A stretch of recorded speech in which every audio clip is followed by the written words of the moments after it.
Alors, bonjour, bonsoir. Audio public ou pas, j'en sais rien, on verra.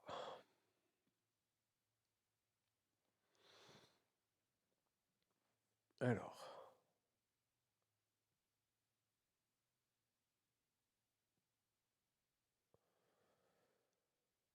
la pureté.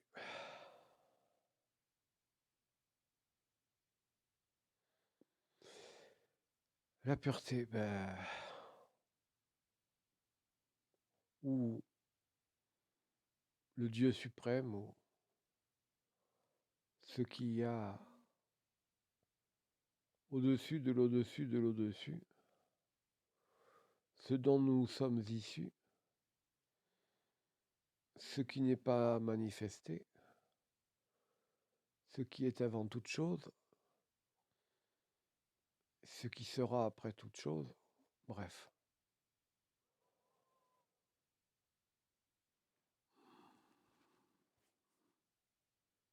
Il y a beaucoup de noms.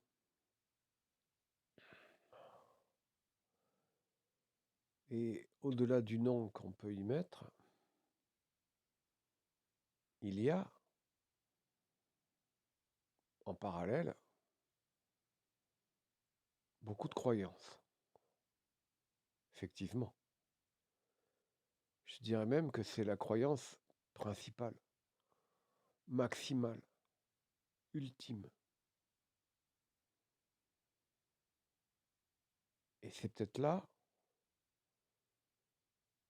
où il est le plus difficile d'en avoir le ressenti exact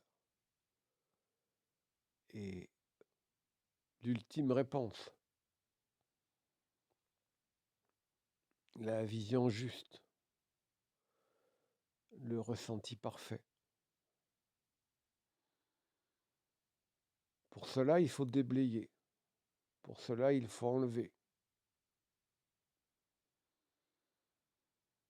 Pour cela, il faut aller au-delà du, je dirais pas du connu, au-delà de la croyance, au-delà de l'inconfort, et dire le non-dit, l'interdit, le non encore pensable, c'est-à-dire ressenti, vécu, amené et surtout accepté. Parce qu'à chaque fois qu'il y a quelque chose en vous, quand vous descendez en vous-même, il y a toujours des frontières, il y a toujours des barrières. Ces frontières, ces barrières, c'est souvent une croyance. Quelque chose qui vous bloque, mais qui était encore jusqu'alors nécessaire. Je dirais même indispensable à l'édifice temporaire de ce que vous étiez à un moment donné. Ainsi, chaque croyance que vous balayez, c'est que vous avez une solidité en vous qui n'était pas là avant. C'est que vous avez le courage de détruire ce qui étaient vos fondations. Et vous vous apercevez qu'elles étaient erronées, mais qu'elles étaient quand même nécessaires. Parce que pour balayer une croyance, c'est qu'il y a la solidité qui vous permet de vivre et d'aller au-delà.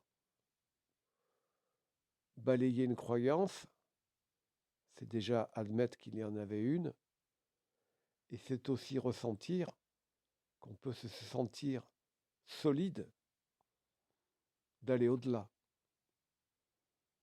C'est ressentir qu'il y a une force en vous qui vous permet de vivre sans cette croyance,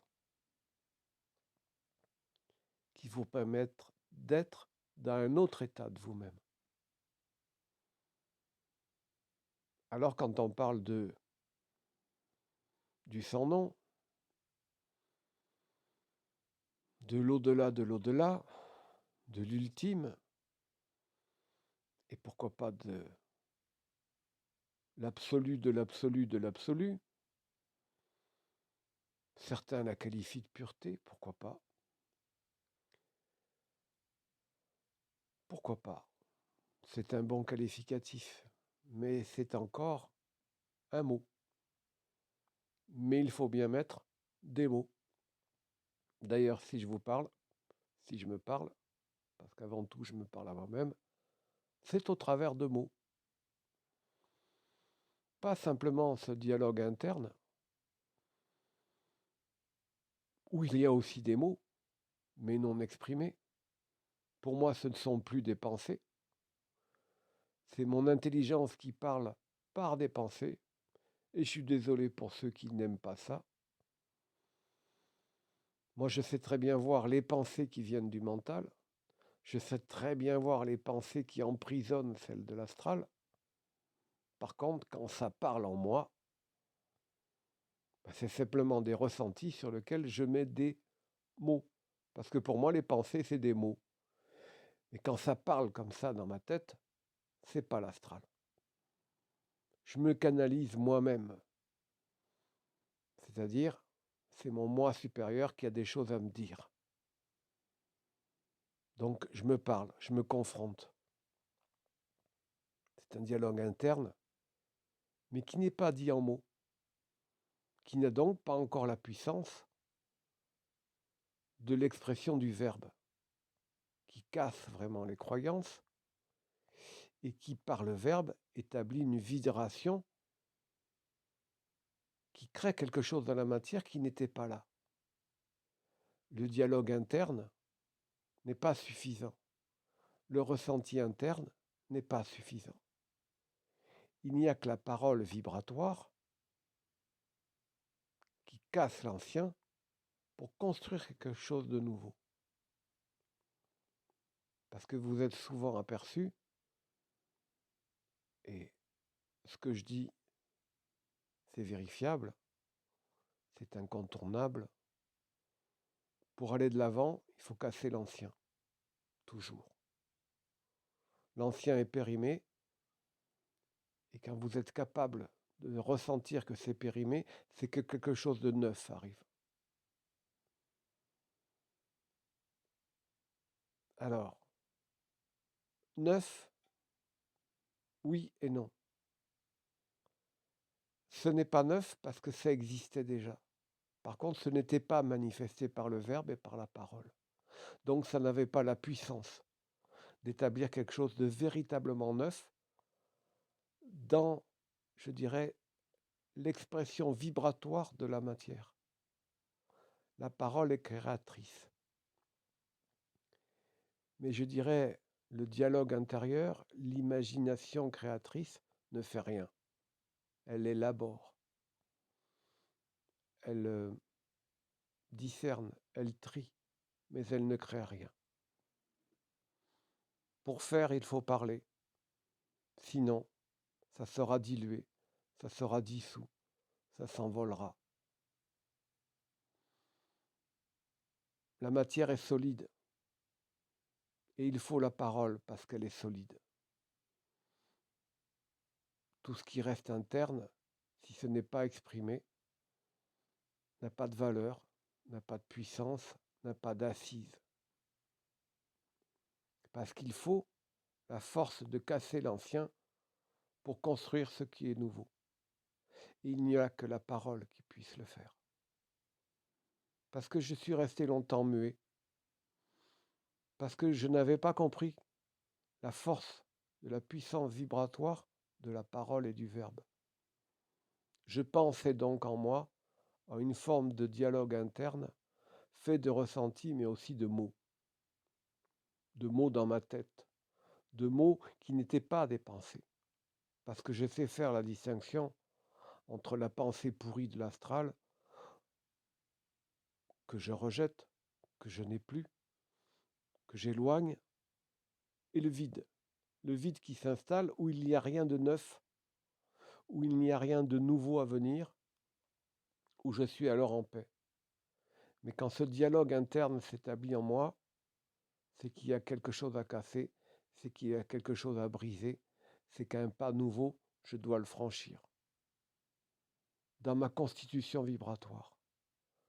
Parce que le feu électrique de ma parole, qui brise, qui casse et qui construit, c'est parfois pénible à vivre.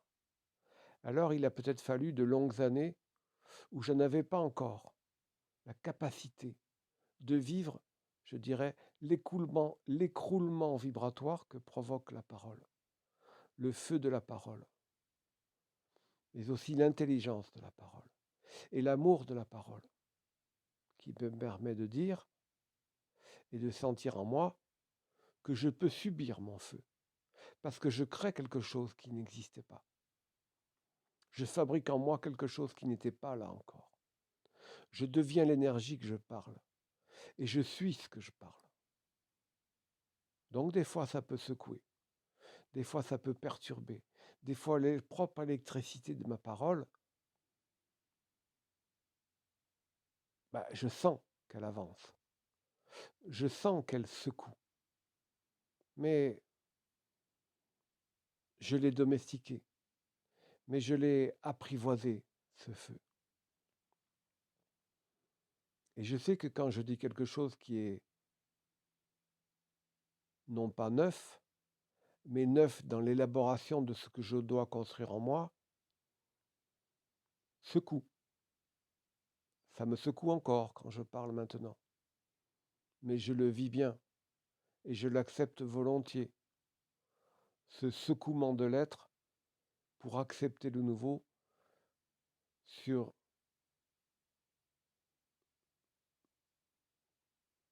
cet ancien qu'il faut détruire, accepter ce qui est déjà, mais que je ne pouvais pas encore vivre et accepter. C'est ainsi que les choses s'élaborent, c'est ainsi que je me suis toujours construit, c'est ainsi que je me suis toujours démoli, c'est ainsi que je me suis toujours brisé. Et j'ai pu faire durant mon parcours ce transfert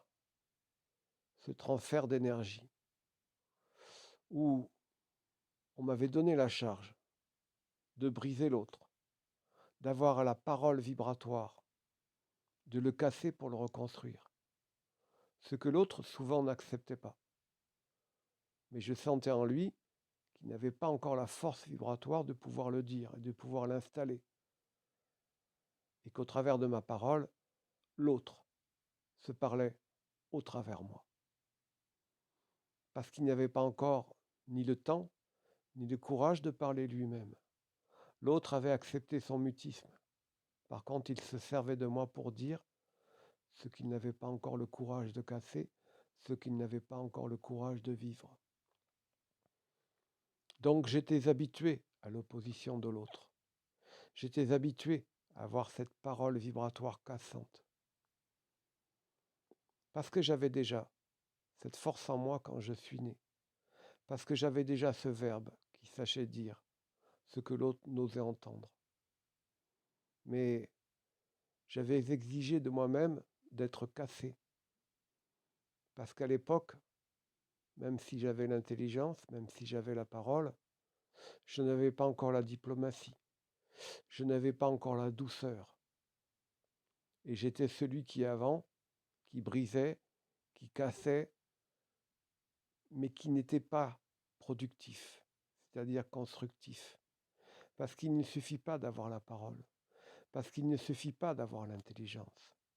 Il faut avoir l'amour de l'autre et savoir ce que l'autre peut entendre, le dire avec douceur, tout en le disant avec fermeté, sachant toujours ce que l'autre peut entendre et ce qu'il ne faut pas encore dire.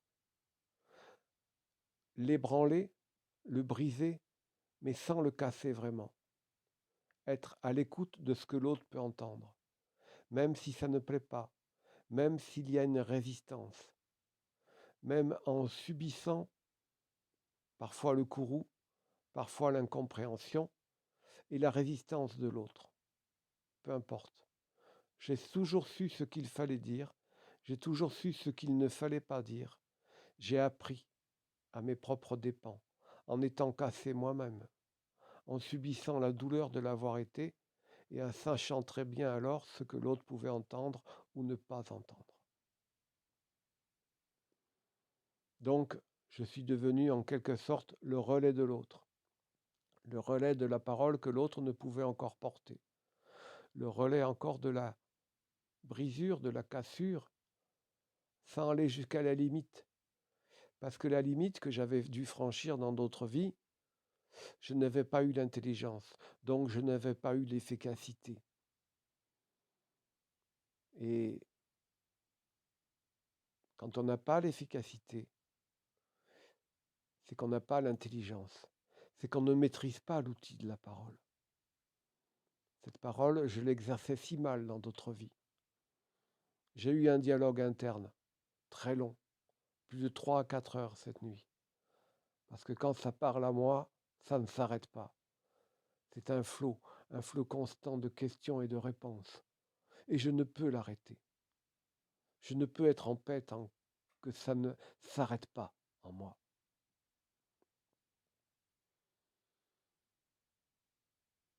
Alors tout ça pour dire que il y a certaines choses qui ne peuvent pas être encore dites.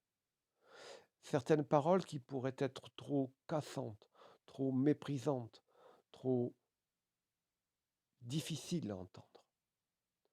Parce que je respecte le terrain, le chemin de chacun.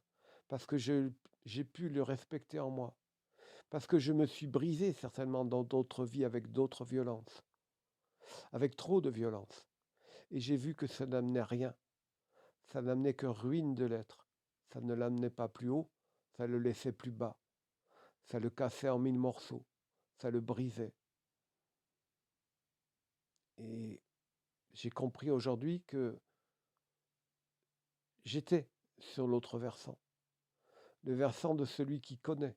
Le versant de celui qui comprend. Le versant de celui qui tolère. Le versant de celui qui a la sagesse de comprendre la blessure de l'autre, la limite de l'autre, et qui la respecte. Mais qui en même temps a la force, a le feu de l'amener plus loin, de voir toujours ce qu'il peut entendre, et de s'arrêter là où ça ne passe plus, là où ça devient improductif, là où ce n'est plus utile, et là où je dois me taire. Donc, sans cet audio, je ne dirais peut-être pas tout, parce que je vois comment il s'oriente. Je vois que celui-ci, par la censure que j'installe, par le respect que j'impose à ma parole, à cette censure qui me semble nécessaire, je ne dirai pas tout, mais je suggérerai. J'inviterai à l'autre à avoir ce propre dialogue. J'inviterai à l'autre à voir ses limites, à se dire lui-même ce qu'il doit se dire, à ce qu'il se substitue à moi, parce que je suis temporaire, parce que je suis passager, parce que je suis accessoire, parce que je deviens alors inutile. C'est à vous parler, c'est à vous à vous auto-enseigner. Vous êtes votre propre maître, vous n'avez pas besoin de moi, vous n'avez pas besoin de m'entendre. Je suis complètement inutile. Je suis temporaire, je suis passager. Je suis le messager illusoire de ce que vous n'avez pas encore le courage ni la force de vous dire. Je n'existe pas, je n'existe plus déjà. Ma parole, qui est publique, elle s'interrompra bientôt. Elle n'aura plus d'utilité parce que j'aurai laissé tout ce qu'il y a en moi pour vous dire, vous êtes capable de vous le dire. Je ne suis pas le premier. C'est vous les premiers de vous-même. Je ne suis pas le pionnier. Je suis celui qui a pris la parole parce que vous n'osiez pas encore le faire, parce qu'elle était encore endormie en vous. Alors on m'a fait prendre le crachoir, j'ai secoué, j'ai réveillé. Mais maintenant c'est à vous à le faire. Je deviens alors inutile. Je resterai muet Je me parlerai encore à moi-même, mais je n'aurai peut-être plus l'occasion de l'exprimer, parce que je vous laisserai à vous-même. Je vous laisserai l'entière responsabilité de vous démolir et de vous construire, avec vos propres mots, avec votre propre intelligence, avec votre propre parole. Je vous ai donné mes outils. Je ne vous donnerai jamais de protocole. Je vous ai donné des outils. Je ne vous donnerai jamais de rébus. Je ne vous ferai pas cet affront. Je vous laisserai vous poser vous-même les questions et je vous laisserai vous y répondre. Je n'ai rien à imposer. Je n'ai qu'à suggérer. Et si vous voyez la nécessité de mettre des protocoles en vous, eh bien soit, c'est que vous en avez besoin. Ce sont vos protections, ce sont vos repères, mais ce sont vos limites, ce sont aussi vos barrières. Un protocole, pour moi, n'a pas lieu d'être, parce que je suis dans la liberté totale et absolue de voir dans l'instant T de ce qui se présente maintenant, ce que je dois vivre, quelle arme, quelle parole, quelle énergie je dois déployer en moi. Parce que le protocole, c'est un frein, le protocole, c'est un statut, c'est une prison. Je suis un être de liberté. La liberté en moi est ce que j'exprime comme étant le plus important. Donc je suis libre d'être différent. Je suis libre d'être ce que je suis.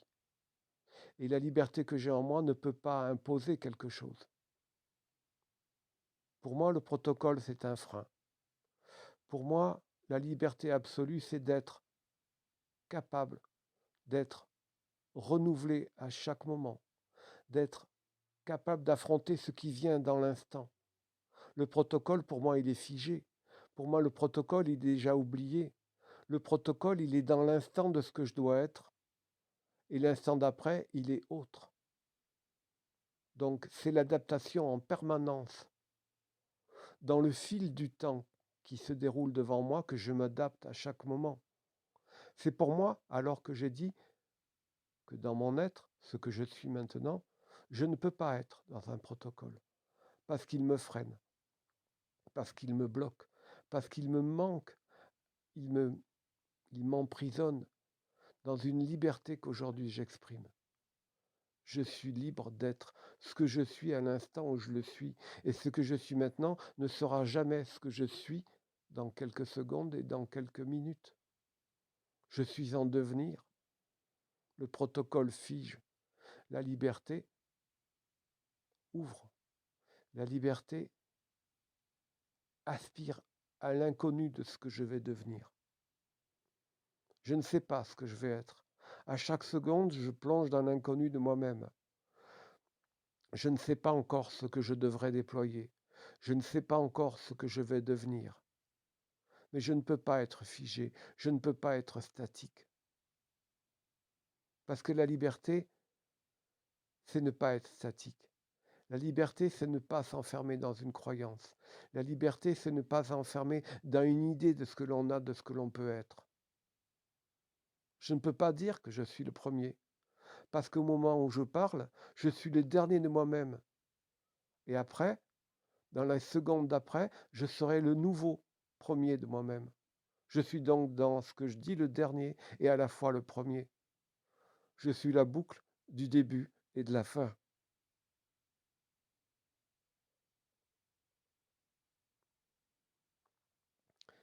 Et là, lorsque je ne parle plus, je digère une émotion.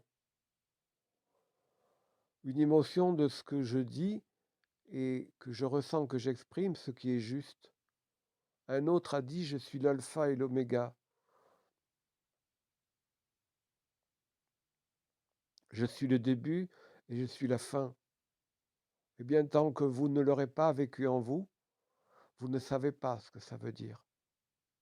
Alors je vous invite à le vivre, parce que vous en êtes capable. Vous êtes tous le premier et le dernier de vous-même. Vous êtes tous à même à être le pionnier de vous-même. Il n'y a plus de gourou, il n'y a pas d'enseignant, il n'y a jamais eu de premier, il n'y a jamais eu de dernier. C'est un leurre. C'est un moment temporaire dans votre histoire. Ça n'a existé parce que il y avait une limite en vous. Alors j'avais comme tous, parce que j'ai été comme tous. J'avais des limites, j'avais une amnésie, j'avais une impuissance. Mais je savais que dans ce temps de l'existence, dans ce corps limité par les limites du temps, dans ce corps que certains diraient archontique, c'était une course contre la montre. Je savais que j'avais beaucoup d'amnésie en moi. Alors j'ai été pratiquement me prostituer dans des endroits où je savais déjà qu'en y rentrant, je savais déjà que j'allais en partir. L'alpha et l'oméga, j'avais déjà ces notions en moi, sans les comprendre, sans les expliquer, sans m'en rappeler.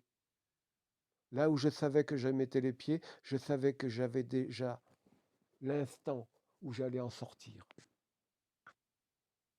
Parce que j'étais amnésique. Parce que j'avais l'humilité de me dire, le temps t'est compté. Tu n'auras jamais le temps de te souvenir. Alors va te corrompre, va te prostituer, va te perdre peut-être. Mais tu n'auras pas le temps d'apprendre, tu n'auras pas le temps de te souvenir. Alors j'ai dû aller.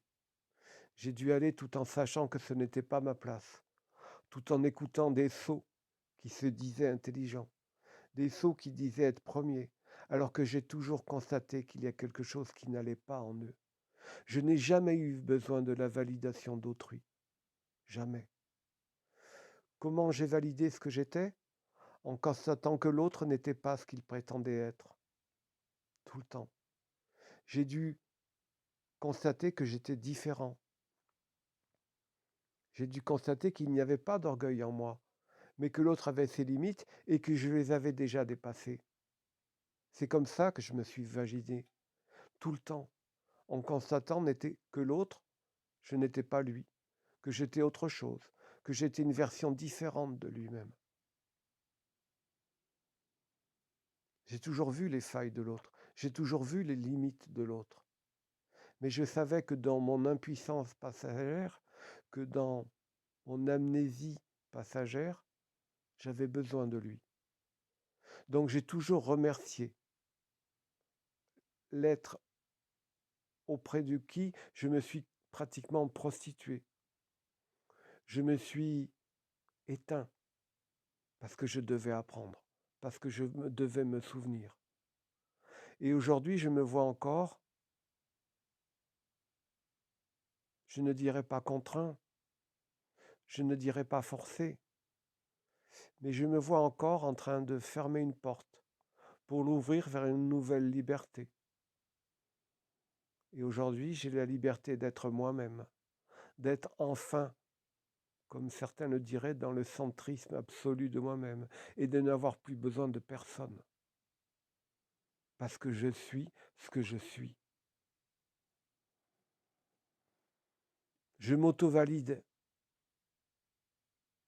sans le besoin de quiconque. Parce que je vois l'autre pour ce qu'il est. Je ne me mets pas au-dessus, mais je vois ce qu'il n'est pas. Je le tolère, je le comprends, je l'admets.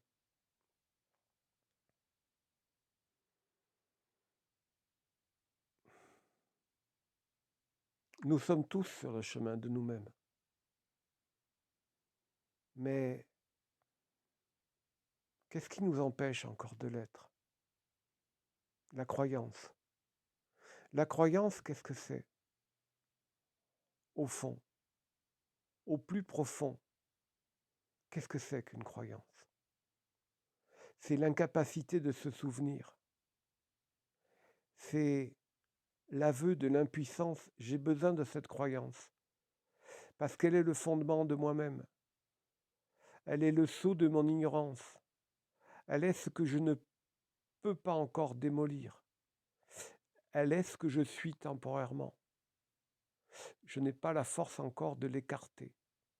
Mais bientôt viendra en moi la sagesse, la puissance, la force d'admettre que je n'ai plus besoin de cette béquille, que je suis autre, que je suis différent, J'aurais alors besoin de me pardonner d'avoir été ce déchet, d'avoir été ce petit être amnésique, impuissant.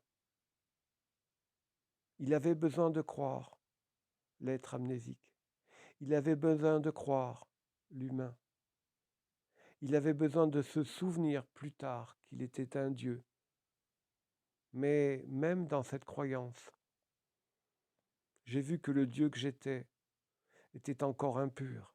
J'ai vu le Dieu que j'avais été dans le réel n'était pas l'être absolu, n'était pas l'être pur que beaucoup croyaient encore. Alors j'ai dû balayer cette croyance. J'ai dû vous dire non, le réel ce n'est pas ce que vous croyez.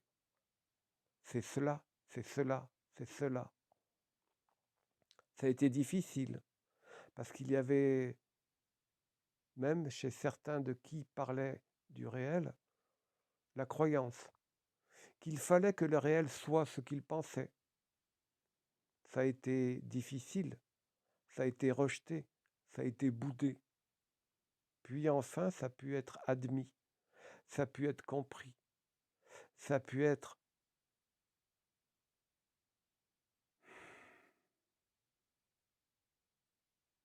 accepté.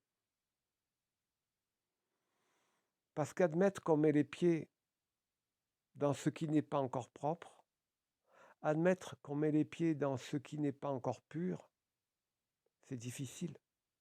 Parce que c'est avouer que c'était pas ce qu'on pensait. Parce que c'est avouer que ce qui nous fondait, notre fondation, n'était pas juste. Notre fondation devait encore être brisée. Moi, je suis avant tout, et comment l'exprimer le mieux?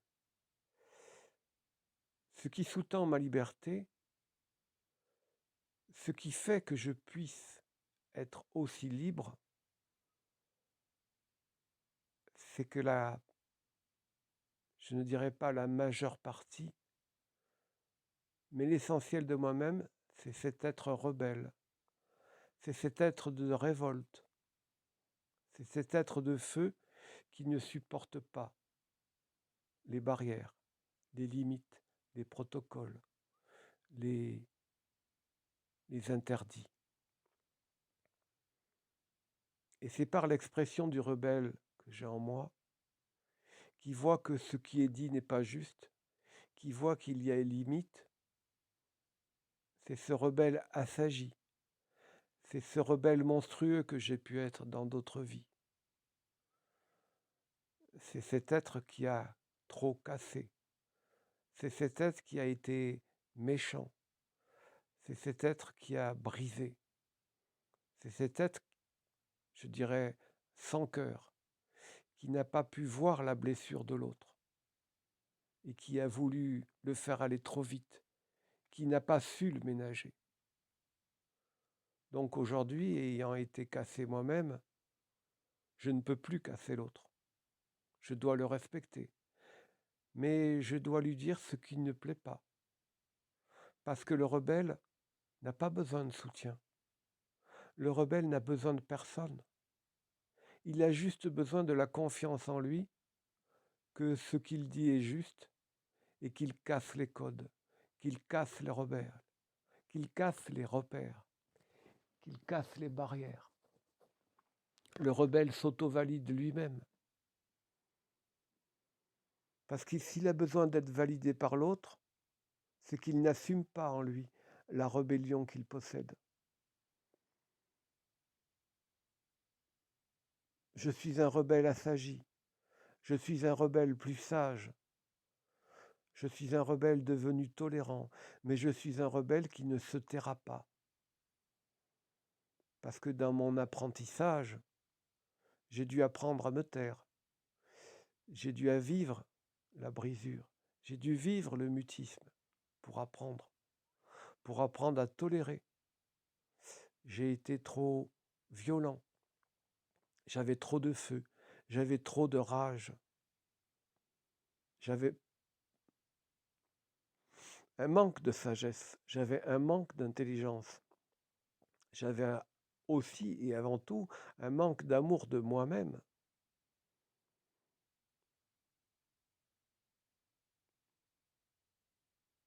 Alors, que dire aujourd'hui? Eh bien, en respectant le rebelle qui est en moi, je vais dire ce qui fâche. Je vais dire ce que personne n'ose dire. Je vais dire l'inacceptable.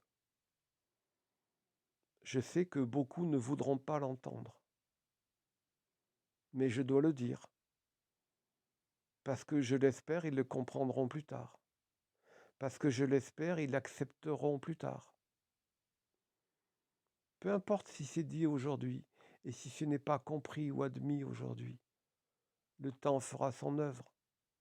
En cela, le rebelle est toujours pionnier, parce qu'il dit ce que les autres n'osent pas se dire, parce qu'il a le courage de mettre le pied dans l'inconnu, parce qu'il a le courage de n'avoir aucun repère et aucun soutien. Sinon, que d'avoir la confiance en soi, l'inébranlable confiance en soi, qui fait qu'il n'a besoin que de lui-même. Alors aujourd'hui, j'attaquerai ce qu'il semblait inattaquable. Je vous parlerai donc de la pureté, comme je vous ai parlé du réel, comme je vous ai parlé des êtres qui l'habitaient. Je vous parlerai de la pureté qui se situe au-delà même du royaume, et je vous parlerai après du royaume, de ce que j'ai pu en comprendre, de ce que je vois venir en cette fin de cycle majeur, de ce qu'il m'est imposé de dire, de ce que je ne peux pas retenir dans un mutisme, parce que je me manquerai de respect à moi-même et je vous manquerai de respect. Je suis dans l'obligation de dire ce que je sais. La pureté n'est pas ce que vous imaginez. Elle est l'ultime repère qui vous stabilisez. Elle est l'ultime repère qui vous permettait d'être encore. Moi, je vous dis, j'avance dans l'inconnu. Moi, je vous dis, et j'ai eu le courage d'affronter la pureté. Et nous avons longuement dialogué en ressenti puis en parole. Et ce que je vous dis est quelque peu, je dirais pas révolutionnaire, mais inconcevable pour celui qui n'a pas franchi l'ultime frontière. La pureté, dans ce qu'elle est parfaite, certes, mais dans ce monde, elle ne peut pas l'être. Pourquoi? Parce que nous en sommes les fils et les filles. Nous sommes le produit de la pureté qui alors devient individuelle. Si la volition, si l'intention de la pureté a été un jour de sortir de son grand sommeil,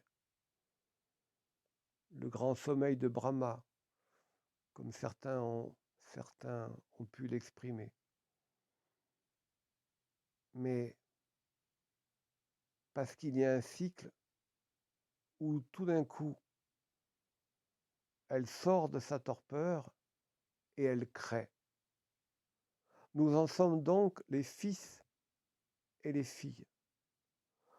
Nous sommes venus de l'intention, de l'imagination créatrice de la pureté elle-même.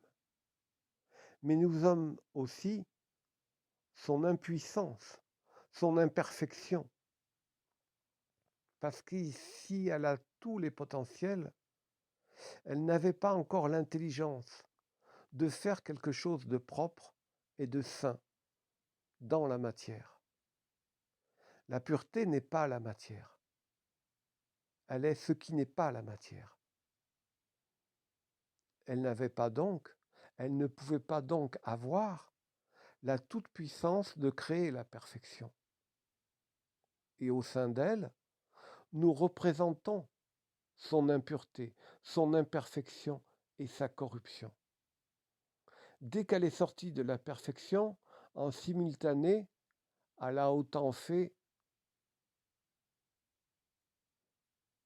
ce qu'elle pensait être pure comme ne l'étant pas. Alors quand nous voyons, quand nous ressentons ce que certains disent être la corruption, moi je parlerai de l'impureté,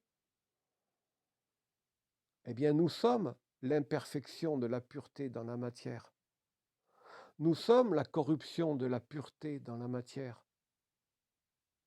Nous en sommes ces instruments. Quand j'ai commencé à insulter la pureté, quand j'ai commencé à lui traiter de tous les noms, elle n'a fait qu'approuver, parce qu'elle me demande ce feedback. Elle me demande de prouver qu'elle ne pouvait pas faire mieux que ce que j'étais. Je suis l'imperfection, je suis l'impureté de la pureté elle-même qui désire devenir autre chose. Je suis la matière brute, je suis le chaos dont elle est issue, parce que la matière est avant tout chaos, avant d'être ordonnée. La matière savait très bien les difficultés qu'elle allait avoir au travers nous pour faire quelque chose de pur. Pourquoi je me permets de dire ça? Parce que ça m'a fait comprendre tellement de choses. Ça m'a donné une telle logique, ça m'a donné une telle cohérence, que ça fait pratiquement un mois que j'en parle avec moi-même et la pureté. La pureté qui est mienne. L'impureté que je suis moi-même. Le dessein qu'elle est en moi de me rendre pur. C'est-à-dire d'être le vivant de la pureté dans la matière, qui ne pouvait être pure, mais qui le devient. J'en suis le vecteur, mais j'en suis aussi le poids. Donc, dans l'audio précédent, quand je vous ai dit que nous étions à 100% responsables, je ne le dirai pas le contraire, mais je dirais, nous sommes 100% responsables de l'impureté qu'il y a en nous, qui vient de la pureté, qui ne pouvait pas faire autre chose dans la matière. Elle nous a avoué qu'elle ne pouvait pas faire mieux. Nous en sommes donc les instruments. Nous sommes donc à la fois les bourreaux, les victimes et le sauveur de la pureté. Quand nous avons admis, quand nous avons mis en équilibre tous ces rôles qu'elle nous demande d'être, alors elle s'incline et nous dit, tu fais exactement ce que tu dois être. Au travers toi, je me déploie. Au travers toi,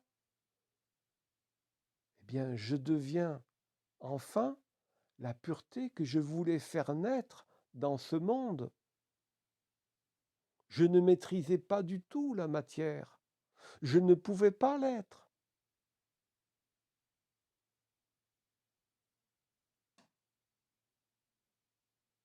C'est pour ça qu'il y a des cycles.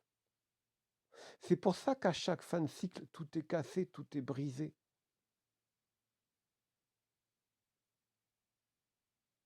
C'est pour ça qu'à chaque fois, il y a une nouvelle matrice.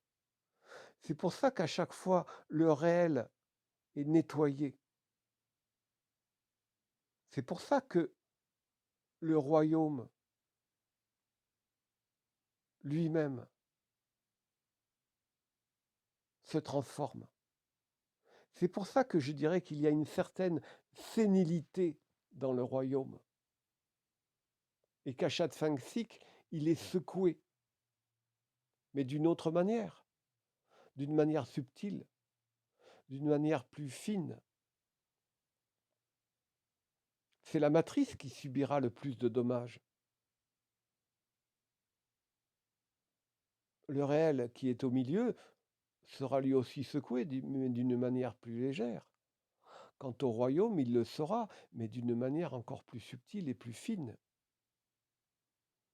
Parce qu'il y a une certaine... Je ne peux pas dire autrement que sénilité. Le royaume, ça fait combien de millions d'années qu'il est ainsi? La pureté elle-même lui demande de se secouer. Et qu'est-ce qu'elle utilise? Le rebelle. Le rebelle qui ose dire les choses qui sont tues. Le rebelle va au-delà de l'interdit. Le rebelle n'a pas de peur. Le rebelle n'a pas de repère. Le rebelle n'a pas de protocole. Le protocole met le pied dans l'inconnu. L'inconnu qui fait peur. L'inconnu qui lui oblige de vivre sans peur. Le rebelle doit assumer ce qu'il est. Combien de vies, combien de milliers d'années a-t-il fallu pour que j'assume ce que je dois être? Sans excès de feu, sans démesure, avec un amour que je n'avais pas encore pour moi-même ni pour les autres. Combien d'êtres ai-je pu casser avec trop de violence, dont moi le premier? Alors, dans mes audios, il y aura peut-être un très très long silence. Je ne sais pas si j'en ferai d'autres. Parce qu'il y a un moment où on sent que l'on a tout dit. C'est pas qu'on a vidé son sac, c'est qu'on a dit ce qu'il semblait bon être. C'est qu'on a donné tous ses outils. Et que chacun alors en fasse ce qu'il doit en faire. Et tout ce que j'espère, c'est que les outils donnés, eh bien, vous en ferez des merveilles. Parce que ce que j'attends de vous, c'est ce que la pureté attend de nous. Que nous devionnons enfin les merveilles que l'évolution de la pureté, au travers de tous ces cycles, qui ne sont d'ailleurs pas encore terminés, que nous établissions enfin ce royaume. Ce royaume qui n'est pas encore, mais qui devient. Parce qu'il faudra encore le secouer. Parce qu'il se renouvellera encore. Parce que oui, certains d'entre nous auront le droit d'accéder à ce royaume. Mais à condition qu'ils fracassent la pureté en eux. Qu'ils ne la voient pas comme cette croyance qu'ils avaient en eux. Que je dirais l'ultime croyance. Celle qui consolidait l'ego, celle qui laissait l'orgueil, celle qui laissait la démesure, celle qui vous demande de la briser. C'est la pureté qui m'a demandé de la briser. Ce n'est pas mon ego ni mon orgueil. Comme s'il y avait deux puretés en moi. Celle qui voulait rester ce qu'elle était, dans son impuissance et son imperfection, et la pureté nouvelle qui demande à se renouveler, qui demande à se polir dans cette matière. Parce que j'en suis l'instrument, parce que j'en suis la voix, parce que j'en suis le feedback, parce que je suis ce que je ne peux que être. Alors pardonnez encore la pureté du rebelle qui s'exprime en moi. Pardonnez de briser ce qui vous maintenait encore dans ce que vous croyez être. N'y voyez nul orgueil en moi. voyez que nous sommes tous l'égal de nous-mêmes. Et que si certains parlent tout d'un coup, cassent vos repères,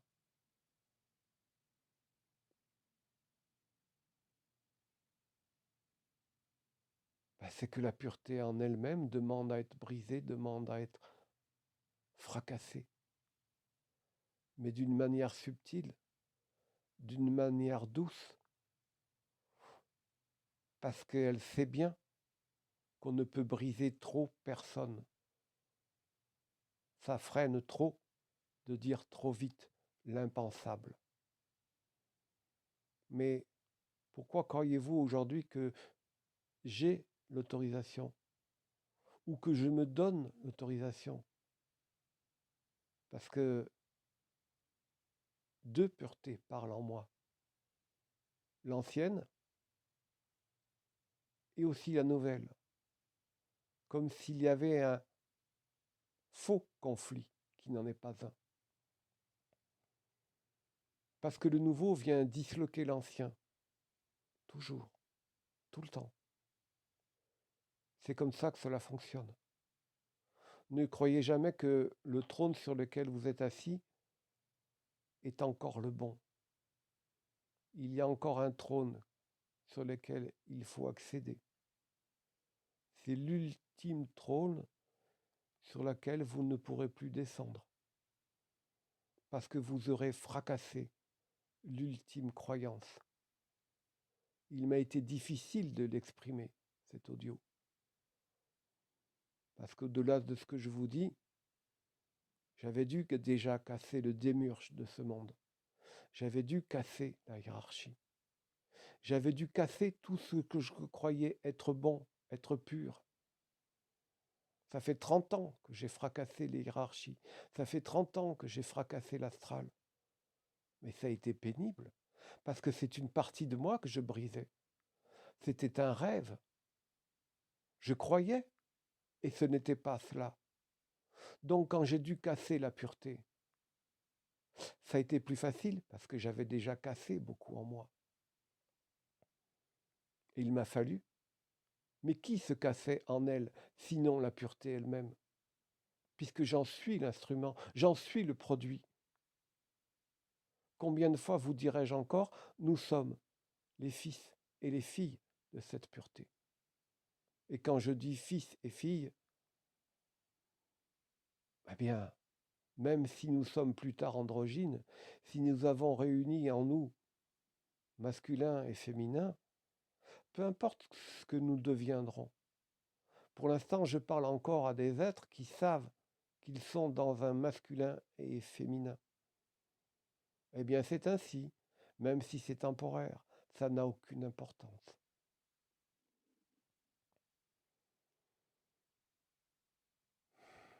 Même quand l'être n'existera plus, même ce qui existe dans le royaume devra encore être renouvelé.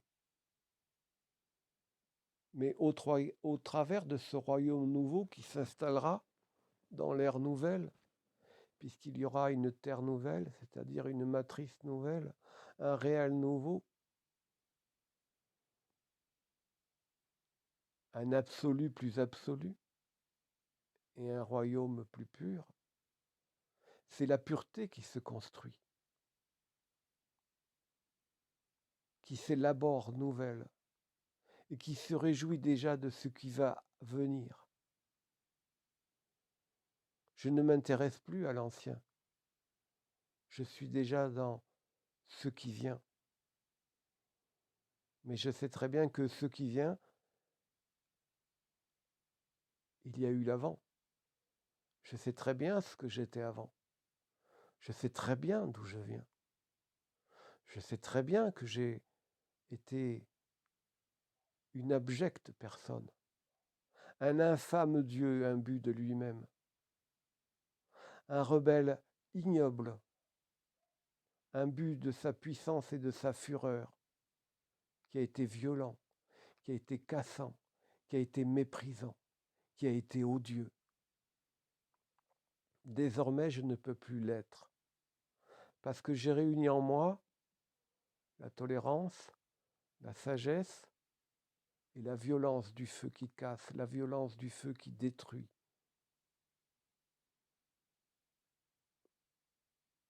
Voilà. Et une partie de moi dirait, c'est certainement le dernier audio que je fais.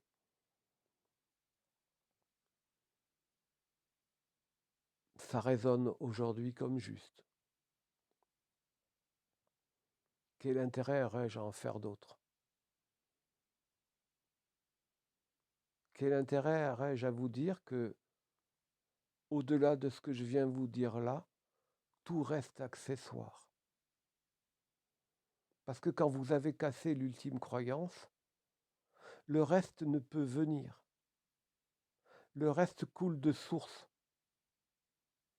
Alors si j'ai en moi encore des parties d'impureté,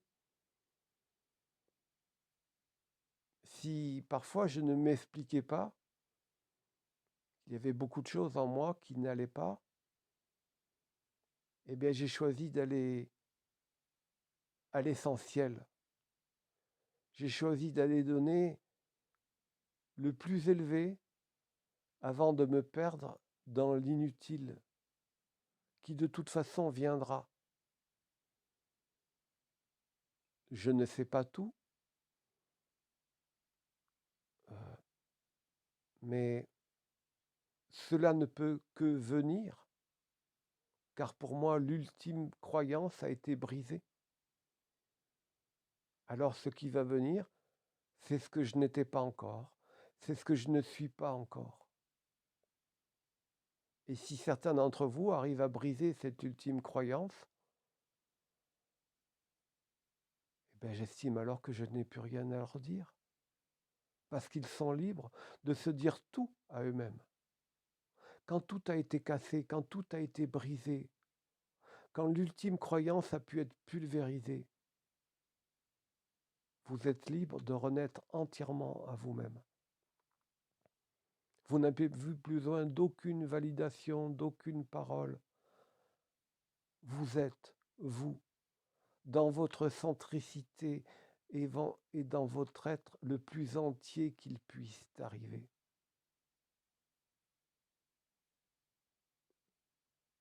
Vous ne dépendez plus d'aucune parole. Vous êtes vous.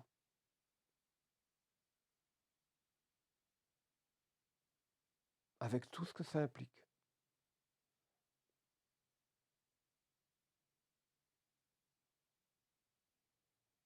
Vous pouvez parler à l'autre, bien sûr, mais sans ce rapport de soumission, sans chercher celui qui sait, et surtout sans avoir le poids de se sentir inférieur.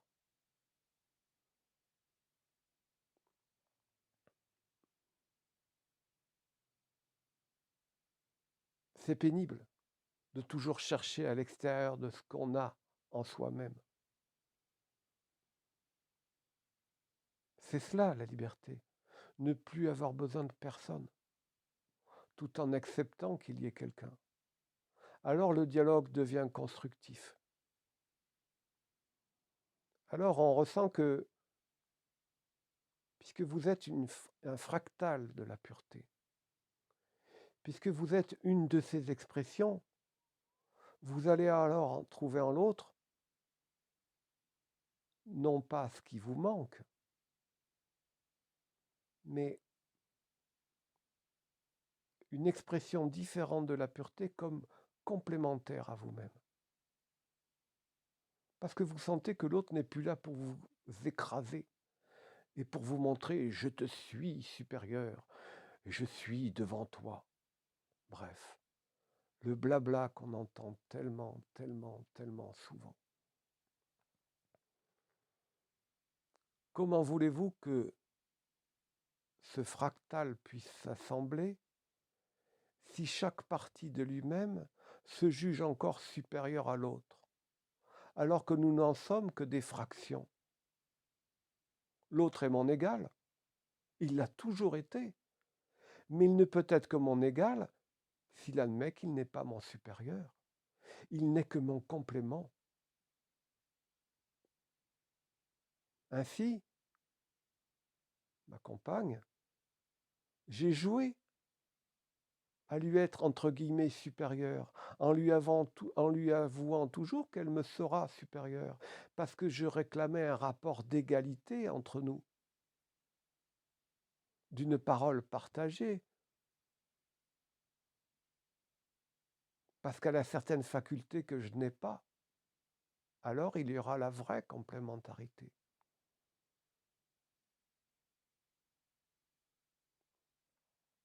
Je vous laisse à vous-même. Je vous laisse découvrir le vrai rapport entre les êtres. Je vous laisse découvrir cette vraie unicité. Je vous laisse découvrir cette vraie colle de l'amour qui pourra enfin souder chaque facette égale de nous-mêmes, qui n'est que le fractal de la pureté, qui se sera au travers nous construit dans ce domaine qu'elle ne maîtrisait pas, la densité de la matière. Alors, comme j'ai l'impression de me redire encore, de tourner en boucle sur ce que j'ai déjà dit, eh bien, je vais me taire. Et peut-être que je vous dirai à bientôt dans le réel, à bientôt dans l'absolu, à bientôt dans le royaume. Merci. Et à la pureté.